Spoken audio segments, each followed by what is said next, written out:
आदल्या दिवशी 27 जानेवारीला रोजच्या वेळेपत्रानुसार दादा संध्याकाळी म्हणजे जेव्हा कॅबिनेटच्या बैठका झाल्या, दादा म्हणाले होते अधिकाऱ्यांना की 4-5 तास मी माझी कामं करेल, काही अधिकारी मला माझ्या पार्टीतले काही अधिकारी भेटणार आहे आणि काही नेते भेटणार आहेत आणि काही कर्मचारी भेटणार आहेत, त्यांच्याशी मी चर्चा करेल आणि मग मी मुंबईला जाईल असा दादांचा त्याच्यामध्ये त्या ठिकाणी अंदाज होता. ताफा सुद्धा लागला होता.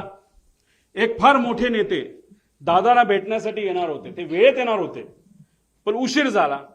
ते उशिरा आल्यामुळे आणि चर्चा उशीरपर्यंत सुरू राहिल्यामुळे दादांचा वेळ त्याच्यामध्ये गेला आणि 5-5:30ला जे दादा गाडीने जाणार होते ते गाडीने जाऊ शकले नाही. त्यांना पर्याय राहिला नाही, त्यांना विमान बुक करावं लागलं आणि म्हणून 7:13 म्हणजे संध्याकाळी दुसऱ्या दिवशीचं विमान हे आदल्या दिवशी म्हणजे 27 तारखेला तिथं बुक झालेलं आपण बघितलं. पूर्व विदर्भातील एक कुठले तरी नेते हे मोबाईल चेक करा दादांचे, नाही तर लँडलाईनवर कोणाचा फोन होता काय होता मला माहित नाही, पण मला जे कळालेलं आहे सही करावीच लागते.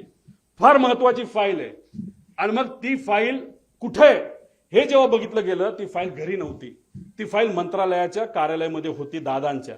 दादा कुठलीच फाईल मोकळी ठेवत नाहीत, पण अचानक ती फाईल तिथं होती. मग ती दादानी बोलवली. बोलवण्यात येण्यात मुंबईचं संध्याकाळचं ट्रॅफिक तुम्हाला माहिती आहे. ती फाईल पोहोचूस तर वेळ गेला. वेळ गेल्यानंतर ती फाईल आली, पण एक मोठा नेता आपल्या पक्षाचं बोलत असेल तर सही तर करावीच लागेल आणि मग दादानी ती सही केली. ती फाईल यूज तर सही करूस तर त्याच्यामध्ये दुर्दैवाने त्या ठिकाणी वेळ गेला. आता ह्याच्यात खोलात जर जायचं असेल कारण आमच्या पण ओळखी तिथं आहेत, आमच्या पण जीवाची माणसं आहेत.